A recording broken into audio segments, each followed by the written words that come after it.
Menghitung hari jelang gelaran pilkada serentak, berbagai persiapan telah sampai pada tahap final.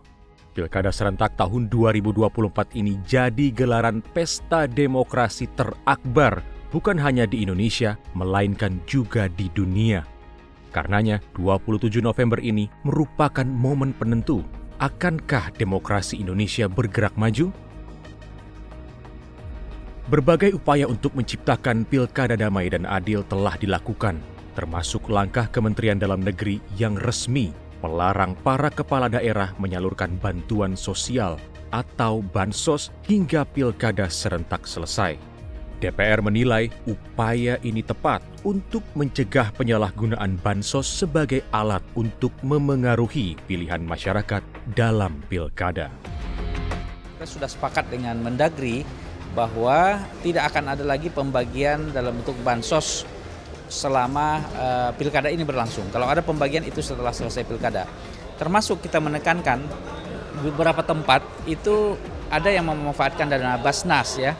Seperti kemarin ada indikasi politisasi Basnas yang sempat diungkap oleh Majelis Ulama di Bukit Tinggi. Nah, ini juga kita tekankan, Basnas juga tidak boleh membagikan zakatnya di momen pemilu ini. Dilakukan nanti setelah pilkada. Selain itu, sukses pilkada salah satunya ditentukan oleh tingkat partisipasi pemilihnya. Namun, hingga kini, Kementerian Dalam Negeri menyebut 1,5 juta pemilih pemula belum melakukan perekaman data kependudukan atau KTP elektronik. Mestinya, hal ini bisa dikebut karena pilkada sudah di depan mata. Setiap orang harus bisa menggunakan haknya karena pilihan mereka bisa menentukan masa depan bangsa, terutama masa depan daerahnya. Mungkin kalau pelajar ya, kan ada kartu pelajar atau bukti identitas mereka, di mana mereka ketika mereka punya bukti bahwa mereka sudah usia untuk bisa memilih, mestinya pemerintah memfasilitasi. Ya, kalau perekaman itu agak sulit, umpamanya sampai dengan hari hanya tidak bisa dilakukan, ya mesti harus ada antisipasi. Bagaimana memberi ruang untuk mereka harus tetap bisa menjadi pemilih.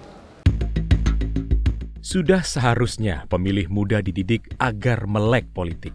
Sudah saatnya apatisme politik diakhiri, karena bertahun-tahun ke depan, generasi muda akan terus mendominasi jumlah populasi. Saat ini saja, sekitar 40% pemilih yang masuk dalam daftar pemilih tetap merupakan generasi Z, serta lebih dari 50% DPT merupakan generasi muda, yaitu generasi Z dan generasi milenial. Cara meningkatkan kesadaran politik bagi generasi ini juga berbeda. Pendidikan politik harus dilakukan dengan cara-cara inovatif dan menarik minat Gen Z. Saat ini bicara simulasi coblos pertama untuk kalangan Gen Z harus dengan dinamika semacam itu, dengan nyanyi-nyanyian atau gimmick-gimmick, supaya mereka ada kesadaran dan ikut berpartisipasi secara aktif. Tidak bisa maksudnya dengan seminar atau sosialisasi atau dikumpulkan, diceramai, udah gak model mereka. Harus ada misalnya datangkan artis di kafe, nongkrong bareng ngomong pemilu gitu loh. Selain itu, pemerintah harus mengimbanginya dengan literasi digital. Karena dalam era politik yang semakin digital, kampanye hitam hingga hoax tersebar dalam hitungan detik. Karenanya, ruang digital harus diawasi secara serius agar kualitas demokrasi terus melaju.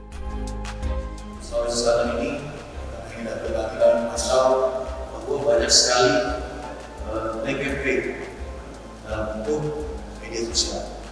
Maksudnya di media sosial. Bukan cuma media sosial pribadi atau buzzer yang kami dapatkan, ada juga beberapa media-media yang hitungannya dibuat dengan nama resmi.